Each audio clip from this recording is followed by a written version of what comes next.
jam. Ito, marami akong napitas kahapon. Sayang, mahal din ito sa market. Bibilhin mo. Ito, free lang. Yan, oh. Ang dami. Gawin ko siyang jam. Sarap yan, guys. Slice ba? Tanggalin ang buto. Yan. Pinuhin ko lang. Pinuhin ko lang pag i-slice. Marami siguro ako nito magawa. Naku, mahal ito pagbilhin eh. Dito marami. Bigyan lang to sa kaibigan namin. Ayan. Malambot ng iba. Kaya gawin ko plum jam. Wow. Super. Yung malambot, tanggalin nga lang ang buto. Ay, ang balat. Masarap ito guys, super. Yan, ano na sila, oh, malata. Na-overripe na siya.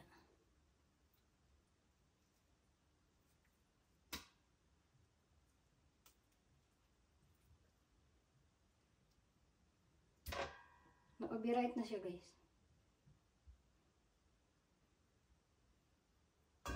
Tapo na yun.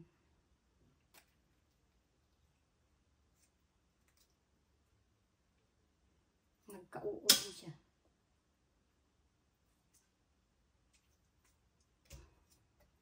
Yan. I-blender ko to mamaya. Ito, ang lalaki oh.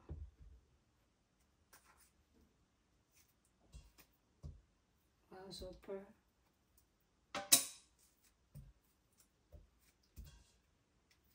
Sarap to guys. Palaman sa tinapay.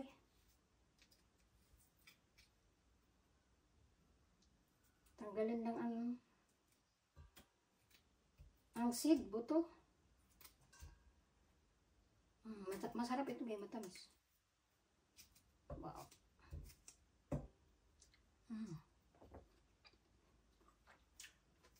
Okay.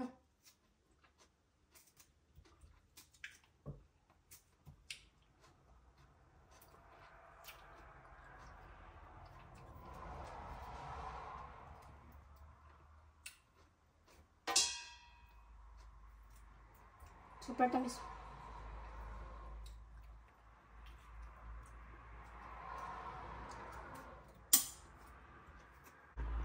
Yan guys, super bango nga. Ay. Yan. Grabe, napakabango. Super.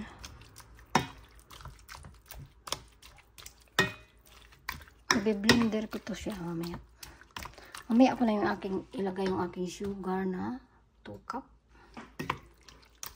Pag medyo madurog-durog na, i-blender ko siya. Yan na guys, medyo malapot na siya. Lalagay ko na yung aking 2 cup na sugar. Yan. 2 cup. Yan na siya. Ang sarap ito, marami ito nagawa ko. Yan. Yung aking plum jam. German mamalada. At i-blender ko siya para maliliit yung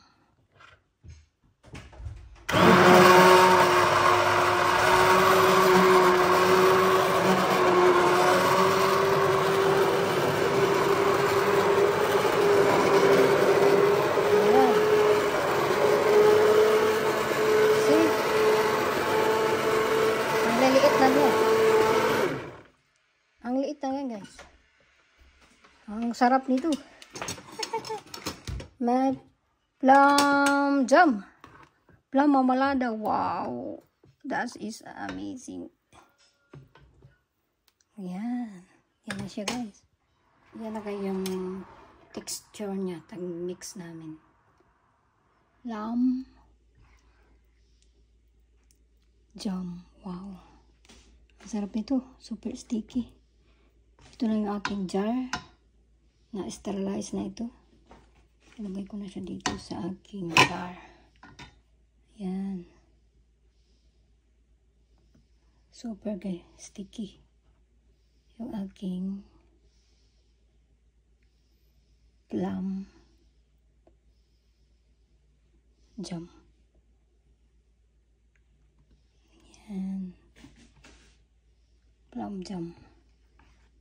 So, sterilize ko na yung aking jar, bottle.